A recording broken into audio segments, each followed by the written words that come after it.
الحمد لله رب العالمين والصلاة والسلام على أشرف الأنبياء والمرسلين نبينا محمد وعلى آله وأصحابه أجمعين. أعوذ بالله من الشيطان الرجيم. بسم الله الرحمن الرحيم. اقرأ باسم ربك الذي خلق خلق الإنسان من علق اقرأ وربك الأكرم الذي علم بالقلم علم الإنسان ما لم يعلم. اس سورہ کا نام سورہ علق ہے. علق کا معنی ہوتا ہے جمع ہوا خون. جمع ہوا خون سے انسان کی پیدائش کا تذکرہ کیا گیا ہے. اس مناسبت سے اس سورہ کا نام سورہ علق رکھا گیا. اس سورہ کا ایک دوسرا نام ہے سورۃ الاقراء، چونکہ اس کی پہلی آیت کا پہلا لفظ اقرا ہے، جس کا معنی ہوتا ہے پڑھیے. اسی لفظ اقرا کو اس سورہ کا نام دے دیا گیا.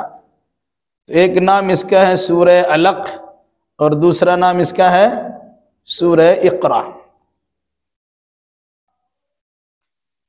یہ سورہ مکی ہے، یعنی ہجرت مدینہ سے پہلے نازل ہوئی ہے. اس سورہ کے دو حصے ہیں، 1 سے لے کے 5 تک ایک حصہ ہے، اور اس کے بعد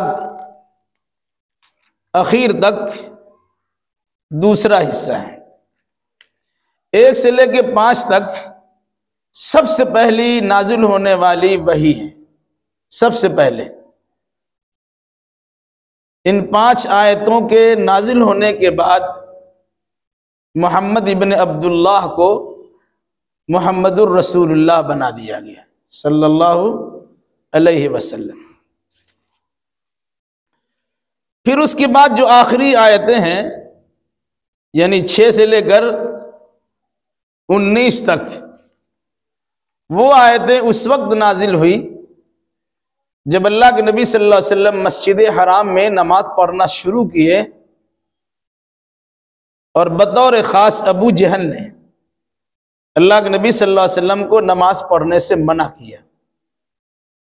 اس وقت میں سورہ علق کی باقی مادہ آیتوں کا نزول ہوا. اس سورہ کا مرکزی مضمون ہے انسان کو اللہ کی کتاب کے ذریعے صحیح رہنمائی کرنا.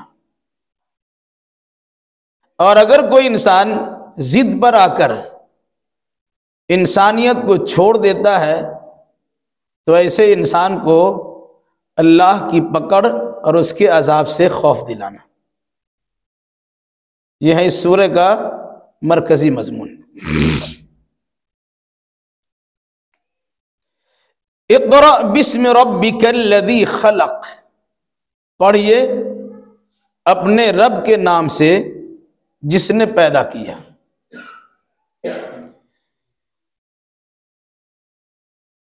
صحیح احادیث میں اس چیز کا تذکرہ ہے کہ جب اللہ کے نبی صلی اللہ علیہ وسلم کی عمر 40 سال کی ہو گئی تو شہر کے گہما گہمی میں رہنا آپ کو پسند نہیں آ رہا تھا.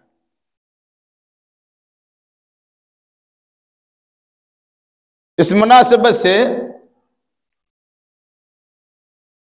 تقریباً 3 میل کے فاصلے پر، حرم شریف سے 3 میل کے فاصلے پر ایک پہاڑ تھا جسے آج اس کا نام ہے جبل النور.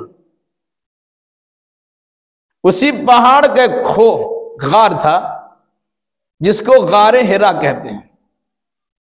اللہ کے نبی صلی اللہ علیہ وسلم وہاں تشریف لے آتے تھے، وَيَتَحَنَّث، اور اللہ تعالیٰ سے لو لگاتے تھے، خاص انداز میں بندگی کرتے تھے. ہفتہ 2 ہفتہ کے لیے کھانے پینے کا سامان لے آتے. اور وہیں رہتے تھے۔ کبھی کبھی ایسا ہوتا کہ آپ کی شریک حیات حضرت خدیجہ الکبریٰ رضی اللہ تعالی عنہا بھی جب انہیں احساس ہوتا کہ آنے میں دیری ہو رہی ہے اور ان کا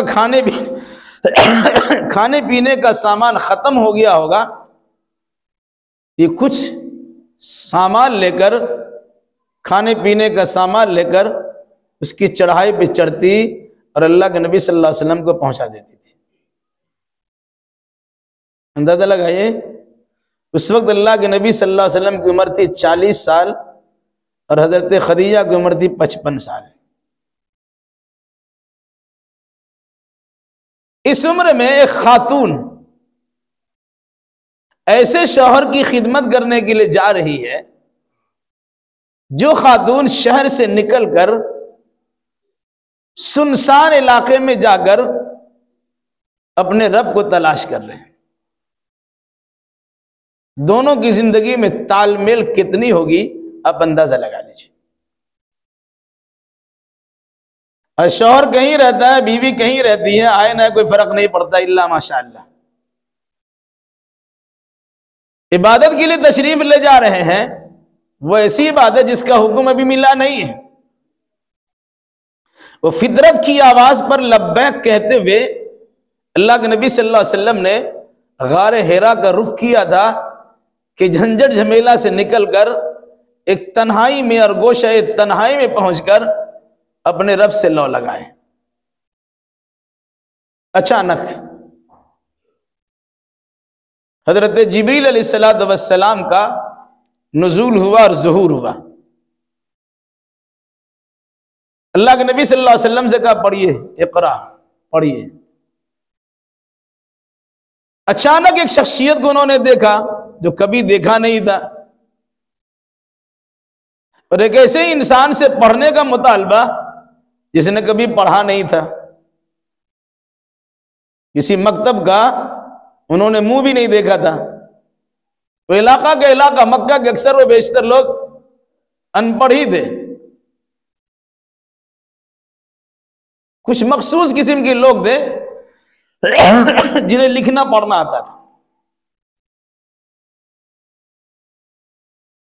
اس میں اللہ کے نبی صلی اللہ علیہ وسلم نے انسانی شکل میں آ کر، جبریل علیہ السلام نے انسانی شکل میں آ کر اللہ کے نبی صلی اللہ علیہ وسلم سے کہا اقرا پڑھیے۔ اگر یہ کہتے کہ جو میں پڑھ رہا ہوں اسے پڑھیے، اس کا دہرانا آسان تھا، لیکن اس کے جواب اللہ کے نبی نے کیا دیا؟ ما انا بقاری، میں پڑھا ہوا نہیں ہوں۔ اس کا مطلب یہ ہے کہ کوئی لکھی ہوئی شکل میں چیز آپ کے سامنے پیش کی گئی تھی، کہہ لیجیے پڑھیے۔ بعد مفسرین نے لکھا کہ ریشمی رومال پر، ریشمی کپڑے پر یہ سورہ الگ کی 5 آیت کریمہ لکھی ہوئی تھی۔ جبریل نے آپ کے سامنے پیش کیا اور کہا پڑھیے، تو آپ نے کہا میں پڑھا ہوا نہیں ہوں۔ حضرت جبریل نے اپنے سینے سے لگا اور زور سے دبوچا، پھر کہا پڑھیے، کما انا بقاری، میں پڑھا ہوا نہیں ہوں۔ پھر جبریل علیہ السلام نے اپنے سینے سے لگایا اور زور سے دبوچ دیا، چھوڑ کے کہا پڑھیے۔ آپ نے پھر فرمایا ما انا بقاری، مجھے پڑھنا نہیں آتا، میں پڑھا ہوا نہیں ہوں۔ پھر حضرت جبریل نے دبایا، 3 مرتبہ جبریل علیہ السلام نے سینے سے لگایا اور زور سے دبایا، قوت ہمت جواب دینے لگی، ہڈیاں مرمرا گئی۔ اب اچانک ایک آدمی جس نے کبھی کسی فرشتے کا تصور نہ کیا ہو، گھر والوں سے علیحدگی اختیار کر کے ایک پہاڑ کی کھو میں، ایک خالی غار میں اللہ کی بندگی کرنے میں لگا ہوا ہو، انسانی شکل میں کوئی آ کر کہے پڑھیے، اور جب انکار کیا پڑھنے سے تو دبوچ دیا، زور سے دبا دیا، اس وقت ان کی حالت کیا ہوگی اندازہ لگائیے۔ تیسری بار کے بعد حضرت جبریل نے پڑھی اور پڑھ کے سنایا، اقرأ بسم ربک الذی خلق۔ یہ 5 آیتیں تو آپ نے پڑھنا شروع کر دیا. جو 3 مرتبہ سے ہیں جو لگایا تھا سینے سے اور دبایا تھا، یہ در حقیقت تکلیف دینے کے لیے نہیں. کبھی کبھی ماں بچے سے پیار کرتی ہے تو خوب زور سے دباتی ہے، اور یہ بتانے کے لیے کہ گھبرائیے مت، ہم کوئی اجنبی نہیں ہے، آپ کو ستانے کے لیے نہیں آئے، آپ سے محبت کا اظہار کرتے ہیں، آپ کو پڑھانے کے لیے پڑھیے. پھر اللہ کے نبی صلی اللہ علیہ وسلم نے پڑھا، 5 آیتیں پڑھ لی. وہاں سے آپ گھر تشریف لائے. ظاہر سی بات ہے چہرے کا رنگ پھک پڑا ہوا تھا، حیرانی پریشانی سے 2-4 تھے، ایسا منظر کبھی دیکھا نہیں تھا، جس کے نتیجے پریشانی ہوئی. گھر پہنچ کر کہا دسرونی، کمبل اڑاؤ، یا زملونی، کمبل اڑاؤ. حضرت خدیجہ نے کمبل اڑا دیا. جب کچھ سکون ہوا تو پوچھا ماجرا کیا ہے؟ پھر تفصیل انہوں نے بتلائی کہ ایسا میرے ساتھ واقع پیش آیا. حضرت خدیجہ نے بڑی تسلی دی. جب آپ نے کہا تھا ہم کو لگتا ہے کہ ہم ختم ہو جائیں گے، قوت برداشت سے باہر کا کام میرے پر ہو گیا، تو حضرت خدیجہ نے اللہ کے نبی صلی اللہ علیہ وسلم سے کہا کلا واللہ لا یخزیک اللہ ابدا، ہرگز نہیں، اللہ کی قسم اللہ کبھی آپ کو برباد نہیں ہونے دے گا. پھر چند خصوصیات کا تذکرہ کیا. آپ تو غریبوں کی حمایت کرتے ہیں، بیواؤں کا کام کر دیتے ہیں، ناداروں کی نصرت کرتے ہیں، صلہ رحمی کرتے ہیں، یہ اچھے اچھے کارنامے آپ انجام دیتے ہیں، اللہ کبھی آپ کو ضائع اور برباد نہیں ہونے دے گا. پھر حضرت خدیجہ نے آپ کی تسلی کے لیے کہ میری بات کے ساتھ اثر اتنا نہ ہو سکے، پھر حضرت خدیجہ اپنی چچا زاد بھائی، عیسائی مذہب کے ایک بہت بڑا عالم ورقہ بن نوفل کے پاس لے گئے اور ان سے کہا بھائی ذرا اپنے بھتیجے کی خبر لو. انہوں نے پھر تفصیل سنائی. تو حضرت ورقہ نے کہ خوشخبری ہو آپ کے لیے، مبارک ہو، آپ کو اللہ تبارک و تعالیٰ نے چن لیا ہے. یہ وہی ناموس ہے جو حضرت موسیٰ عیسیٰ پر نازل ہو چکے ہیں. وہ حضرت جبریل جو آپ کے پاس آئے آپ کو نبی بنا کے گئے، اسے پریشان ہونے کی کیا ضرورت ہے؟ یہ تو خوشی کی بات ہے، خوشخبری ہے.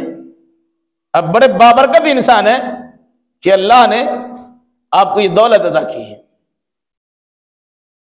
اور اسی وقت میں کہا تھا یا لیتنی کنت جدعا، کاش میں اس وقت طاقتور اور توانا ہوتا جس وقت آپ کی قوم آپ کے علاقے سے نکال باہر کرے گی. اللہ کے نبی صلی اللہ علیہ وسلم کی سمجھ سے یہ بالا تر بات تھی. 40 سال ہم نے ان کے درمیان گزارے ہیں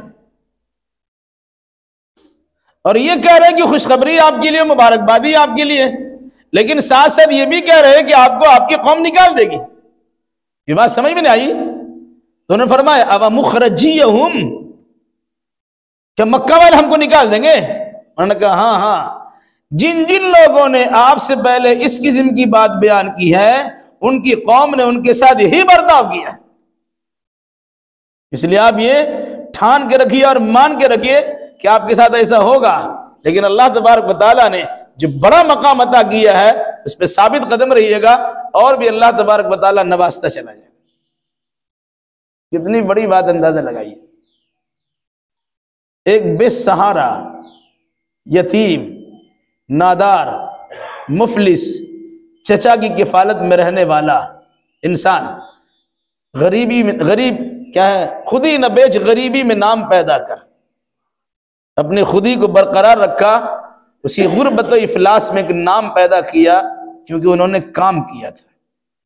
اس بنیاد پر اللہ تبارک و تعالیٰ نے ان کا انتخاب پہلے سے کیا ہوا تھا، عوام کے سامنے ظاہر کر دیا کہ آپ نبی اور رسول ہیں.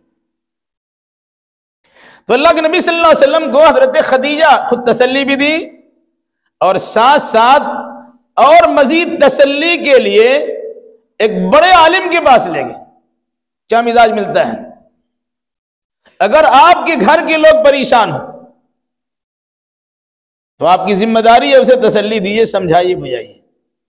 اور ایسا لگتا ہے کہ آپ کی بات کو اس پر اثر نہیں ہو رہا ہے تو کسی بڑے اہل علم کے پاس لے جا کر کے انہیں سمجھانے بجھانے کی کوشش کیجیے۔ حضرت خدیجہ نے باضابطہ اللہ کے نبی صلی اللہ علیہ وسلم کے ساتھ ایسا کام کیا ہے اور تسلی کا سامان فراہم کیا۔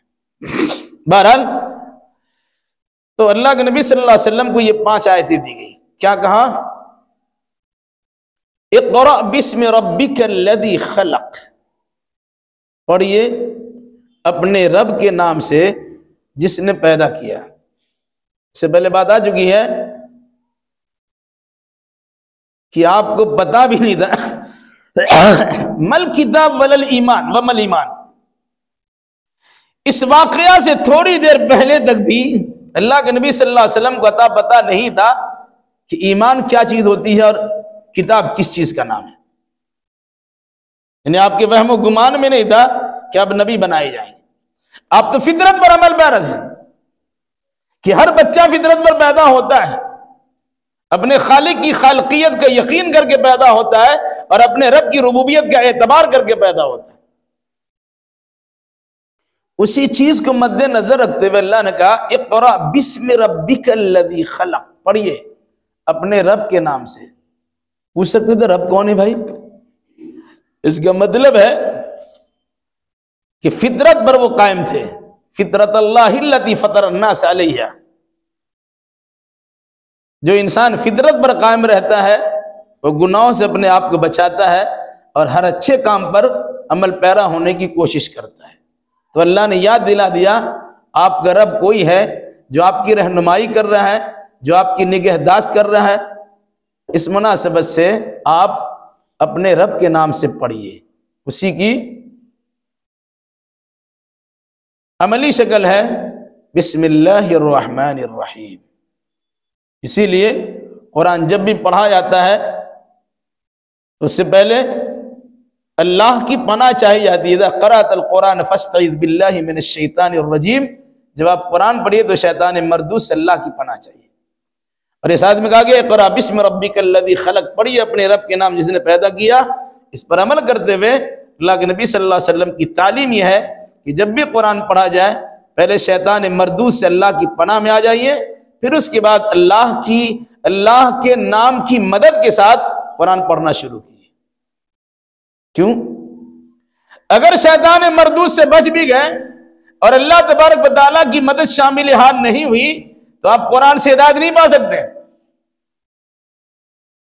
اس لیے ایک طرف شیطان سے دوری کی، اللہ سے پناہ مانگی اللہ شیطان سے ہمیں دور رکھ بچا لے، اور دوسری طرف اللہ کے نبی صلی اللہ علیہ وسلم نے بسم اللہ الرحمن الرحیم پڑھ کے جو قرآن نے سکھلایا ہے، سورہ توبہ کے سوا ہر سورہ کے شروع میں بسم اللہ الرحمن الرحیم ہے، اور سورہ نمل میں سورہ کے درمیان میں انہ من سلیمان وانہ بسم اللہ الرحمن الرحیم۔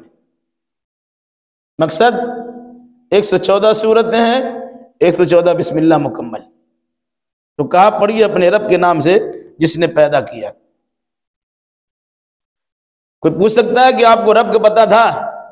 انسانی فطرت تھی، اسی لیے ہر برائی سے آپ پاک تھے اور ہر اچھا کام کرنے کے لیے تیار تھے۔ عالم ارواح میں، یوم الست میں اللہ نے ہر انسان سے یہ وعدہ لیا تھا، الست بربکم قالوا بلا۔ آدم علیہ السلام کی پیٹھ پہ ہاتھ مارا اور ایسے نکالا اور میدان میں چھیڑ دیا۔ چونٹی کی شکل میں، چھوٹی چھوٹی ذرات کی شکل میں قیامت تک پیدا ہونے والے سارے انسان میدان میں جمع ہو گئے۔ تو اللہ نے پوچھا تھا الست بربکم، کیا میں تم سبوں کا رب نہیں ہوں؟ تو سب نے کہا تھا قالوا بلا شہیدنا، الہی کیوں نہیں، یقیناً ہم گواہی دیتے تو ہمارا رب ہے۔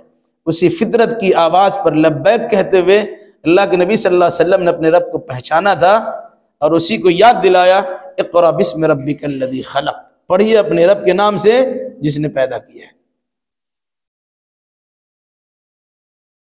کس چیز کو پیدا کیا اس کا تذکرہ نہیں ہے، خلق پیدا کیا، مراد پوری کائنات اور اس کے درمیان ساری موجودات کو اللہ تبارک و تعالیٰ نے پیدا کیا ہے۔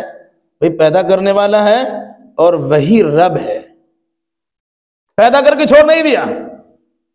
ایک کام پیدا کرنا ہوتا ہے, ایک کام اس کی نگہداشت ہوتی ہے. اب کاروبار کیجئے, کام کرائیے, ساتھ و سامان تیار کیجیے, گڈس تیار کر کے رکھ دیجئے, اس کا خیال ہی نہیں کیجیے سڑگل کے خراب ہو جائے گا. تو بنانا پیدا کرنا ہوا, اس کی دیکھ ریکھ کرنا, یہ ربوبیت کا کام ہوتا ہے. تو ساری کائنات کو اللہ نے پیدا کیا ہے اور ساتھ ساتھ سب کی نگہبانی اللہ تبارک و تعالیٰ کر رکھا. اپنے اس رب کے نام سے پڑھیے جس نے پیدا کیا. علماء اس سلسلے میں کچھ حکمتیں بدلاتے یاد کیجیے گا.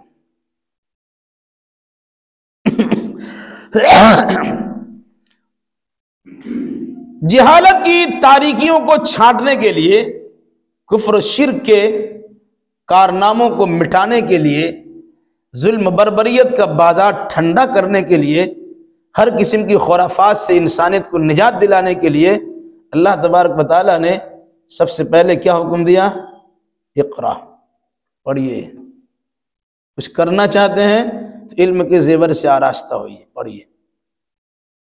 کوئی پڑھائی, تعلیم و تعلم یہ نبی اور رسول کا لازمی فریضہ ہے, یہ لازمی نصیبہ ہے. تو جو انسان اس علم سے آراستہ ہوتا ہے, در حقیقت اس کا رشتہ اللہ کے نبیوں سے خصوصی جڑا ہوا ہوتا ہے. دوسری بات, رب اور خالق, ربوبیت اور خلاقیت, انسان کا پیدا ہونے اور انسان کی نگرانی ہونے سے پہلے اللہ نے علم کا تذکرہ کیا. اقرا, پہلے پڑھیے. بعد میں تذکرہ ہوا ہے رب کا, اور بعد میں تذکرہ ہوا خلق کا, خالق کا. اس کو اگر زیادہ سمجھنا ہو پڑھیے سورہ رحمان. الرحمن علم القرآن خلق الانسان علمہ البیان. رحمان جو عام رحم والا ہے, اس عام رحم والے کا کرم خاص یہ ہوا کہ اس نے قرآن سکھلایا ہے. الرحمن بڑا رحم کرنے والا اللہ, علم القرآن جس نے قرآن سکھلایا ہے. تب اس کی بات کیا ہے؟ خلق الانسان, انسان کو اسی نے پیدا کیا. تو تخلیق کا تذکرہ بعد میں ہوا, تعلیم کا ذکر پہلے. اس سے علم کی اہمیت کا اندازہ لگایا جا سکتا ہے. فرمایا اقرأ بسم ربک الذی خلق, پڑھیے اپنے رب کے نام سے جس نے پیدا کیا ہے. کس کو پیدا کیا؟ پوری کائنات کو پیدا کیا. پھر اس کے بعد ان تمام مخلوقات میں سب سے بہتر مخلوق حضرت انسان ہے, اس کی پیدائش کا خصوصی تذکرہ آگے کی آیت میں. خلق الانسان من علق, اس کائنات کے پیدا کرنے والے خالق نے انسان کو پیدا کیا ہے تو جمے ہوئے خون سے پیدا کیا ہے. انسان کو اس کی اوقات یاد دلایا اللہ نے. کیا کرتے ہو کس بنیاد پہ؟ تکبر غرور گھمنڈ کیوں کرتے ہو؟ اپنی پیدائش پہ کبھی غور کیو؟ دنیا میں تمہارا وجود کہاں سے آیا؟ اللہ نہیں چاہتا تو تمہارا وجود نہیں ملتا. پھر اللہ نے تمہیں وجود دیا ہے, وہ تمام مخلوقات میں سب سے بہتر بنایا ہے, لیکن تمہیں بار بار اپنی تخلیق کو یاد دلاتا ہے تاکہ تم تکبر نہ کر سکو, گھمنڈ نہ کر سکو, اور پندار و غرور کے اندر مبتلا نہ ہو سکو. کیا فرمایا؟ خلق الانسان من علق, پیدا کیا انسان کو جمے ہوئے خون سے. اس سے پہلے کئی بار بات آ چکی ہے. انسان پیدائش کے مرحلوں سے جب گزرتا ہے, کچھ ایسے حالات بھی پیدا ہوتے ہیں جن حالات کا تذکرہ کرنا بھی انسان مناسب نہیں سمجھتا ہے. هل اتى على الانسان حين من الدهر لم يكن شيئا مذكورا, انسان پہ ایسا زمانہ بھی گزرا ہے کہ جہاں جس زمانے کا تذکرہ کرنا بھی انسان مناسب نہیں سمجھتا ہے, یا کبھی قابل قدر یا قابل تذکرہ تھا ہی نہیں, تو اللہ نے اسے قابل قدر بنا دیا اور قابل ذکر بنا دیا. فرمایا انسان کو جمع خون سے پیدا کیا. ماں باپ کا میل ملاپ ہوتا ہے, بند کمرے میں ہوتا ہے, دونوں کا مادہ منویہ خارج ہوتا ہے, جوش جذبے کے ساتھ ملاقات ہوتی ہے, لیکن جو ہی دونوں کا پانی گر جاتا, جوش ٹھنڈا ہو جاتا, پھر ایک ساتھ رہنا بھی گوارا نہیں ہوتا, فوراً الگ ہوتے. کپڑا میں کہیں بستر پہ لگا ہو, جلدی اس کی صفائی ستھرائی کر دو. یہ صورتحال ہے جسے قرآن نے کہے گا بماء مہین، بالکل ذلیل قسم کے پانی سے انسان کو پیدا کیا. یاد دلانے کے لیے کہ ذلیل پانی سے پیدا ہو کر زمین پہ کرتے ہو. یاد رکھنا، تمہیں اپنی اوقات یاد ہونی چاہیے اور اپنی تخلیق پہ تمہیں غور کر کے اترانے سے، غرور پندار گھمن کرنے سے پرہیز کرنا چاہیے. پھر فرمایا اللہ نے اقرا، پڑھیے، یعنی بار بار پڑھنے کی تعلیم. کیوں ایسا کہا؟ اس کی وجہ یہ ہے کہ پڑھائی پہ بار بار زور دینا چاہیے، اور خاص طور سے جس قوم میں پڑھائی کا رسم و رواج نہ ہو اس قوم میں پڑھائی کا اور زیادہ زور دینا چاہیے. اہل عرب بطور خاص ان کی صفت ہے امی. امی مطلب ان پڑھ. امی مطلب جاہل نہیں ہوتا ہے. جاہل ان پڑھ میں زمین آسمان کا فرق ہے. ایک انسان پڑھا ہوا نہیں ہے لیکن سن سن کے اس کے پاس علم ہے، تو ان پڑھ کو جاہل نہیں کہا سکتا. ان پڑھ لوگ تھے جنہوں نے لکھنا پڑھنا سیکھا نہیں تھا، سن سن کے بہت معلومات تھی. سب سے بڑی بات یہ ہے کہ اہل عرب فطرت پر بھی عمل کرنے والے تھے، دین ابراہیمی پر عمل کرنے والے تھے. کچھ لوگوں کے گمراہ کرنے کے نتیجے میں مورتی کی پجاری ضرور ہو گئے تھے، لیکن ان کے دل و دماغ میں یہ بات ضرور تھی کہ اللہ تبارک و تعالیٰ کا وجود ہے. وہ اللہ کی ساتھی لوگ ہیں، اللہ کی بیٹیاں ہیں فرشتے، اللہ کے پارٹنر ہیں. یہ اللہ اپنے معاونین کو اپنے ساتھ رکھا ہے، یہ سب اللہ ہی تبارک و تعالیٰ کے. اس طرح کا عقیدہ تھا، لیکن اللہ کے عقیدے سے انکار نہیں تھا. وہ دہریہ نہیں تھے. ایسے لوگوں سے کہا گیا اقرا، پھر کہا پڑھیے. اور اس پڑھائی کا تذکرہ کرنے کے بعد جو صفتیں ذکر کی جا رہی ہے اس پہ تھوڑی توجہ دیجیے تو اندازہ ہوگا. وَرَبُّكَ الْأَكْرَمُ،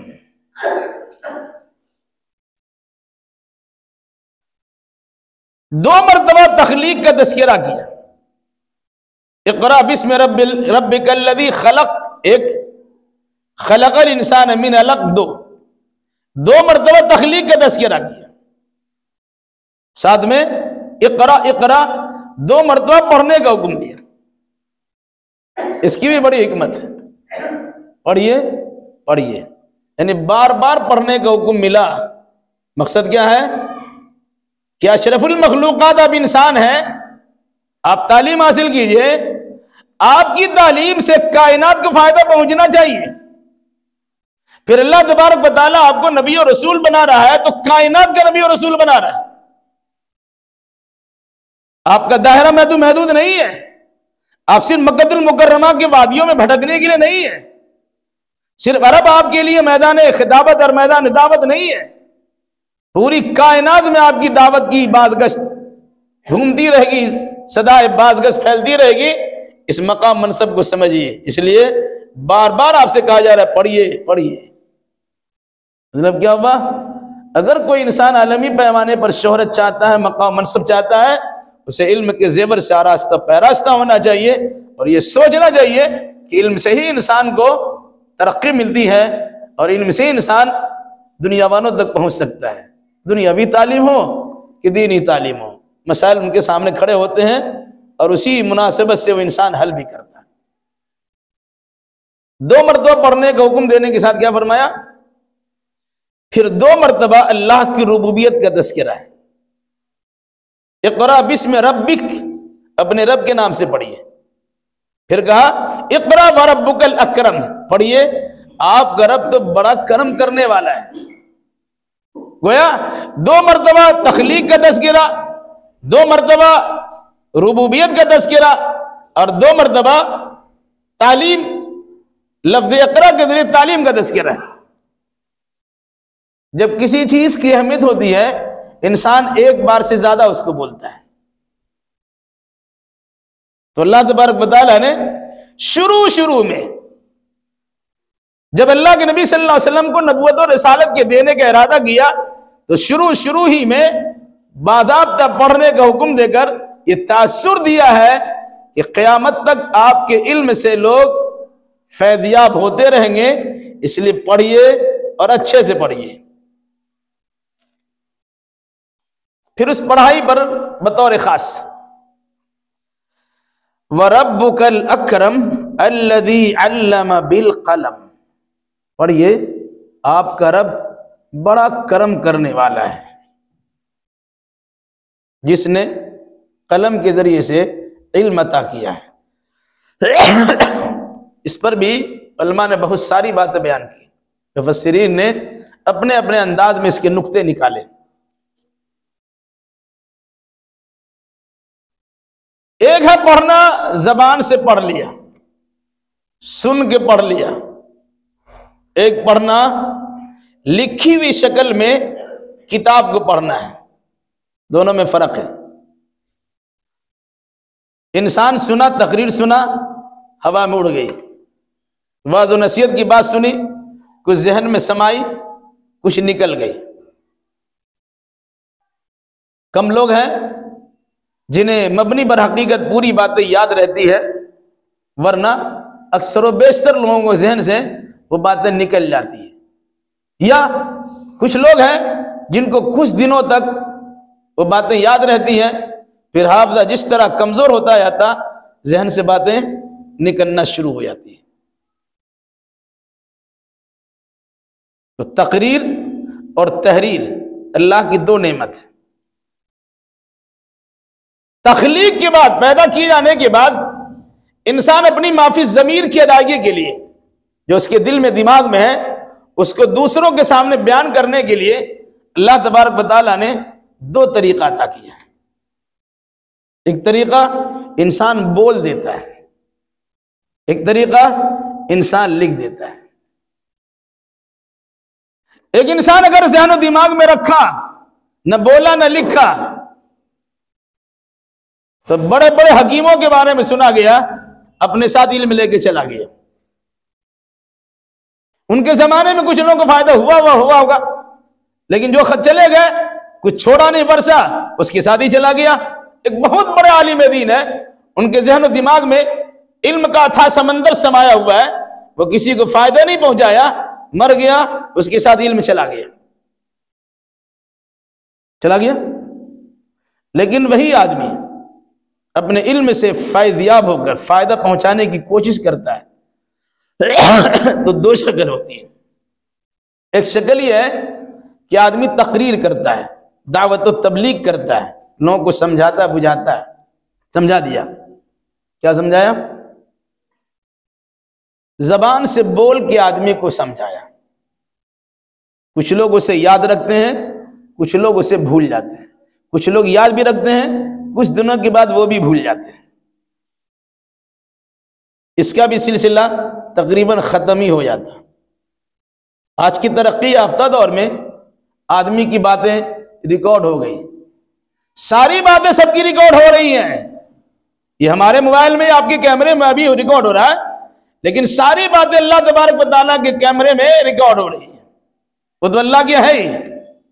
اور آج سائنسدانوں نے اس کا تذکرہ کیا، اس کا اقرار کیا، پوری دنیا میں جو آباد گشت کر رہی ہے، اس کا معلوم کرنا، پرکھنا بھی مشکل ہے، لیکن کسی کی کوئی بات ادھر ادھر جا نہیں رہی ہے، بلکہ سب جمع ہو رہی ہے، وہ ہونچ پونچ ہو رہا ہے، انسان اس کا صحیح تخمینہ اور اندازہ نہیں لگا پاتا۔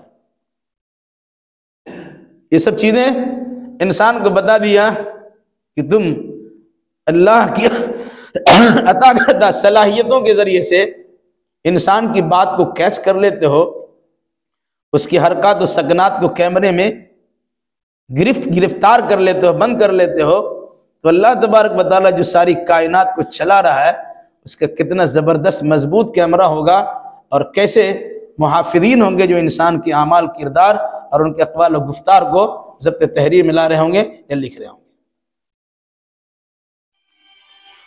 تو دوسری شکل کیا ہوئی کہ انسان بول کے اپنی بات کو لوگوں کو سمجھا دیتا ہے، ذہن میں جو بات ہے نہیں بتایا، چلا گیا، اس کے ساتھ ہی دفن۔ بات دوسری شکل، انسان اسے بولتا ہے، آدمی سنتا، اسے یاد رکھتا ہے۔ تیسری شکل، انسان اسے لکھتا ہے یا لکھواتا ہے۔ مقصد کیا ہے؟ ہم رہے نہ رہے، ہماری تحریر ہے، تم اس کو پڑھو گے، اس کو دیکھو گے، اسی پر طبع آزمائی کرو گے، اور اپنے لیے راستہ معلوم کرتے چلے جاؤ گے۔ یہی وجہ ہے کہ اللہ تبارک و تعالیٰ نے قرآن کو لکھی ہوئی شکل میں آپ کے سامنے پیش کیا اور کہا اقرأ بسم ربک الذی خلق، یہ لکھی ہوئی چیز آپ کو دی جا رہی، اسے پڑھیے۔ اور اس پڑھنے کے بعد آپ کے ساتھ کیا کہا گیا؟ ایک تو اپنے ذہن و دماغ میں سما لیجئے اور باضابطہ اس کا حافظ قرآن بن جائیے۔ جو جو لوگ آپ پر ایمان لانے والے آتے رہیں گے اسے لکھواتے بھی رہیے گا۔ یہ وجہ کہ اللہ کے نبی صلی اللہ علیہ وسلم نے قرآن کو لکھوایا تو کاتبین وحی کی ایک جماعت تیار ہوگی، جن کا کام تھا اللہ کی باتوں کو اللہ کے رسول کی زبان سے سن کر اس وقت جن چیزوں پر لکھا جا سکتا تھا، جھلیوں پر، ہڈیوں پر، پتیوں پر لکھ کے انہوں نے رکھا، پھر باضابطہ کتابی شکل میں ابوبکر صدیق کے زمانے میں کتابی شکل میں اسے لایا گیا۔ بہرحال کبھی اس پر گفتگو ہوگی آگے، انا انزلنا فی لیلۃ القدر آ رہی ہے، اس میں انشاءاللہ۔ کیا فرمایا؟ اقرا پڑھیے۔ وَرَبُّكَ الْأَكْرَمُ، آپ کا رب تو بڑا کرم کرنے والا ہے۔ پڑھائی پر لفظ اکرم کا تذکرہ نہیں ہے، اس پڑھائی پہ لفظ اکرم کا تذکرہ ہے۔ ایک ہے کریم کرم کرنے والا، ایک ہے اکرم زیادہ کرم کرنے والا۔ کبیر مطلب بڑا، اکبر مطلب بہت بڑا، اللہ اکبر۔ اسی اکبر کے بنا وزن پر ہے اکرم، بہت زیادہ کرم کرنے والا اللہ ہے۔ کیا کرم کیا؟ الذی علم بالقلم، جس نے قلم کے ذریعے سے علم سکھلایا ہے۔ سنی سنائی بات نہیں ہے، بلکہ قلم کے ذریعے سکھلایا۔ یہ رب اکرم کا کرم اکبر ہے، یہ سب سے بڑا رب کرم کرنے والا، سب سے بڑا کرم کرنے والے کا یہ کرم اکبر ہے کہ اس نے قلم کے ذریعے سے آدمی کو علم سکھلایا ہے۔ کیوں؟ وجہ اس کی کیا ہے؟ اس کی وجہ یہ ہے کہ عرب میں بڑا چیلنج ہوتا تھا۔ کچھ لوگ تھے بالکل ان پڑھ اور کچھ لوگ بڑے پڑھے لکھے تھے، جن کو اپنی ادبیت پر، اپنے انشاء پردازی پر، اپنے ادیب ہونے پر بڑا ناز تھا، اپنی فصاحت و بلاغت پر یہ پھولے نہیں سماتے تھے۔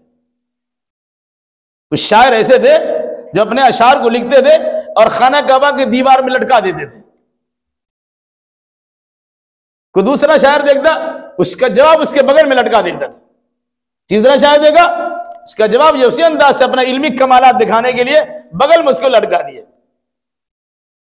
تاریخ میں سب معلقات کا تذکرہ آتا ہے، 7 شاعروں کے اشعار خانہ کعبہ کی دیوار میں لٹکے ہوئے تھے۔ تو یہ لکھی ہوئی شکل میں لٹکاتے تھے کہ کوئی بھی آدمی آئے گا، اسے پڑھے گا، تباہ آزمائی کرے گا، اپنے شعری سارے ہنر کو اس میں لگائے گا، پھر اس کے بعد اس کا مقابلہ کرے گا، اس کے جواب دے گا۔ اس انداز سے کرنے کے لیے تیار تھے، لوگ کرتے ہی تھے۔ تو کہا الذی علم بالقلم، پڑھیے اس رب اکرم کے نام سے جس نے قلم کے ذریعے سکھلایا ہے۔ اگر تمہارے اشعار لٹک سکتے ہیں، یہ قرآن کی آیت بھی لٹکا کے دیکھو، اس کا جواب دے سکتے ہو کہ نہیں دے سکتے ہو؟ چنانچہ بعض تاریخی روایت میں ہے، لبید بہت بڑا شاعر تھا، اس کا شعر کے بغل میں کسی صحابی نے انا اعطیناک الکوثر فصل لربک وانحر ان شانئک هو الابتر، یہ صرف 3 آیتوں پر مشتمل چھوٹی سی سورہ ہے، اسے وہاں لٹکا دیا۔ بعض نے کہا کہ اسے ہٹا کے وہاں ٹانگ دیا، بعض نے کہا اس کے بغل میں ٹانگ دیا۔ ظاہر سی بات ہے، کسی بڑے شاعر کے سامنے چھوٹا سا جملہ لکھا جائے اس کی توہین ہوتی ہے۔ ان کے حواریوں نے سے کہا کہ بھائی آپ کی موجودگی میں اتنی بڑی ناقدری کی گئی، اتنے بڑے اشعار آپ نے لکھے ہیں، کئی بندوں پر مشتمل آپ کا اشعار ہے، یہ 3 جملہ اس میں ڈال دیا، یہ تو بڑی گستاخی کی بات ہے، آپ کو جواب دینا پڑے گا اس کا۔ گھر سے تشریف لائے، سارا مجمع ان کے سامنے ہے، غور کیا، دیکھا اور گردن جھکا لی۔ بولا کیوں نہیں بولتے ہو؟ پھر دیکھا، پھر گردن جھکا لی۔ کہا آپ جواب تو دیجئے۔ پھر ایک بار دیکھا، پھر گردن جھکا لی۔ کہا اتنے بڑے شاعر ہیں، آپ بولتے کیوں نہیں بھائی؟ بولا جواب سنو گے؟ اس کا جواب یہ ہے، یہ انسان کا کلام نہیں ہے، یہ انسان کے پیدا کرنے والے خالق کا کلام ہے۔ میں نے تین بار کوشش کی اس کی کن تک، اس کی حقیقت تک، اس کی ماہیت تک پہنچنے کی، میری ساری شعری صلاحیتیں ختم ہو گئی، میں وہاں تک پہنچ نہیں پایا۔ میرا دل کہتا ہے یہ کسی انسان کا کلام نہیں ہے، یہ رب کائنات کا کلام ہے۔ کیا فرمایا؟ الذی علم بالقلم، پڑھیے اس رب اکرم کے نام سے جن کا بڑا کرم ہوا تو اس نے قلم کے ذریعے سے علم سکھلایا ہے۔ اب غور کیجئے، آج پوری دنیا میں کوئی ایسی کتاب نہیں ہے جو کثیر تعداد میں قرآن سے زیادہ چھپی ہوگی۔ پوری دنیا میں کوئی کتاب ایسی نہیں ہے، وہ آسمانی کتاب ہو کہ زمینی کتاب، بندے کتاب ہے کسی اور کتاب ہو، وہ اللہ ہی کی کتاب کیوں نہ ہو، تورات زبور انجیل وغیرہ، کوئی کتاب ایسی نہیں ہے جتنی اس کتاب کی تباہ ہوئی چھاپ کے دنیا والوں کے سامنے دیا گیا ہے، کوئی کتاب نہیں ہے۔ اس کتاب کی شروعات ہوئی ہے لکھی ہوئی تحریر کی شکل میں، اقرا بسم ربک الذی خلق، فرمایا پڑھیے اس رب اکرم کے نام سے جس نے قلم کے ذریعے سے علم سکھلایا ہے۔ تو قرآن اسی لیے قلم کے ذریعے سے لکھ کر کے دیا گیا اور اس کے لکھنے لکھانے کا خاص اہتمام کیا گیا کہ قیامت تک کے لیے قرآن باقی رہے گا، کچھ بول کے چلا جائے گا نہیں، یہ دستاویز ہے۔ جتنے بھی علوم و فنون کے ماہر افراد، جتنا بھی پڑھا لکھا انسان، وہ سارے کے سارے لوگ اس میں غور و فکر کریں گے کیا لکھا ہے، انسان کا کلام ہے کہ رحمان کا کلام ہے۔ یہ تحریر کی شکل میں ان کے سامنے موجود ہوگی، تبھی تو انسان کچھ کر سکے گا، اس پر تباہ آزمائی کر سکے گا، اس کے کن تک پہنچنے کی کوشش کرے گا۔ اس مناسبت سے قرآن کو اللہ تبارک و تعالیٰ نے لکھا کے دیا، اور ابتدائی میں نے لکھنے کے ساتھ دیا، اور پھر اللہ کے نبی صلی اللہ علیہ وسلم کو تاکید فرمائی، آپ نے لکھوایا۔ آپ کو لکھنا نہیں آتا تھا، آخر وقت تک آپ کو لکھنا نہیں آتا تھا، آپ لکھواتے تھے، صحابہ کرام نے لکھا۔ کیا فرمایا؟ الذی علم بالقلم، جس نے سکھلایا آپ کو قلم کے ذریعے سے۔ کیا سکھلایا؟ علم الانسان ما لم يعلم، اس اللہ نے انسان کو وہ چیزیں سکھلا دیا جو جانتا نہیں تھا۔ انسان جو جانتا نہیں تھا سب سکھلا دیا۔ انسان ماں کے پیٹ سے پیدا ہوتا ہے، اسے کوئی سکھاتا نہیں ہے کہ ماں کے سینے میں 2 نالیاں ہیں دودھ کے، تم اس سے منہ لگاؤ اور تم کھینچو گے تمہارے پاس دودھ چلائے گا۔ ماں دودھ گاڑ کے نہیں پلاتی ہے، ماں بچے کے منہ میں اپنا سینہ لگاتی ہے اور بچہ کھینچنا شروع کر دیتا ہے۔ کون سکھاتا ہے؟ پھر علم و شعور جب آتا ہے تو اللہ تبارک و تعالیٰ اور بھی علم عطا فرماتا، شعور کی باتیں سکھلاتا ہے۔ تو کہا انسان کو جن جن چیزوں کی ضرورت ہو سکتی ہے وہ ساری چیزیں اللہ تبارک و تعالیٰ نے سکھلا دی۔ آج بھی دنیا اپنے آپ کو اہل علم سمجھنا شروع کر دے، وہ علم بھی اللہ تبارک و تعالیٰ کا تحفہ ہے، اللہ تبارک و تعالیٰ کی نوازش ہے۔ اگر اللہ علم نہ دے تو دنیاوی سائنسی ایجادات و اکتشافات سے انسان محروم رہ جائے۔ یہ الگ سی بات ہے کہ ایسے انسان کو اللہ کی مخلوق تک پہنچنے کی توفیق تو مل جاتی ہے، لیکن ایک قدم آگے بڑھ کے خالق کو پہچاننے کی توفیق نہیں ملتی۔ اس سے بڑی محرومی کی کیا بات ہو سکتی ہے؟ فرمایا الذی علم بالقلم علم الانسان ما لم یعلم، انسان کو وہ سکھلا دیا جو نہیں جانتا ہے۔ آج بھی پوری دنیا میں قرآن موجود ہے۔ ایسا لگتا ہے کہ جن حالات سے اب 2-4 رہیے گا، قرآن پڑھیے، لگے گا کہ آپ کے ہی بارے میں قرآن کی سورہ بتا رہی ہے۔ خود پڑھ کے دیکھیے، آپ ایسا لگتا ہے کہ آپ کی انہی حالات سے متعلق قرآن نے رہنمائی کی۔ آگے اگر سورہ الگ کی آیتیں پڑھتے تو بہت ساری باتیں اس میں ہیں کہ اگر دین کی دعوت کی راہ میں اگر کوئی انسان رکاوٹ ڈالتا ہے، چاہے وقت کا ابو جہلی کیوں نہ ہو، تو اللہ تبارک و تعالیٰ ایسے بندوں کی بڑی زبردست رہنمائی کرتا ہے، اس کی نگہبانی کرتا ہے اور اپنے فضل و کرم سے اسے بچاتا ہے۔ دنیا اس کے جتنے مخالف ہو جائے، اللہ تبارک و تعالیٰ ان مخالفتوں کے طوفان سے اسے صحیح سالم بچا لیتا ہے۔ انشاءاللہ ان کو اس کی تفصیل آئی۔ تو سورہ الگ کی ابتدائی 5 آیت کریمہ جس کے نازل ہونے کے بعد محمد ابن عبداللہ کو محمد الرسول اللہ بنا دیا گیا صلی اللہ علیہ وسلم۔ اللہ تعالی ہمیں علم کی اہمیت سمجھیں اور اپنے تخلیق کی نعمت کو جاننے، اللہ کی ربوبیت کو پہچاننے اور رب اکرم کے کرم اکبر قلم کے ذریعے سے دین سیکھنے سکھانے کی جو توفیق اللہ نے دی ہے، اس پر ہمیں اللہ تبارک و تعالیٰ کا شکر ادا کرنا چاہیے، اور ساتھ ساتھ اسے برتنے کے لیے ان سارے اسباب و وسائل کو اپنانے کی کوشش کرنی چاہیے جس سے علم کا فروغ ہو سکے۔ اللہ ہمیں اور آپ پر جملہ مسلمانوں کو کتاب و سنت کی روشنی میں صحیح عقیدہ اعمال بجا لانے کی توفیق مرحمت فرمائے۔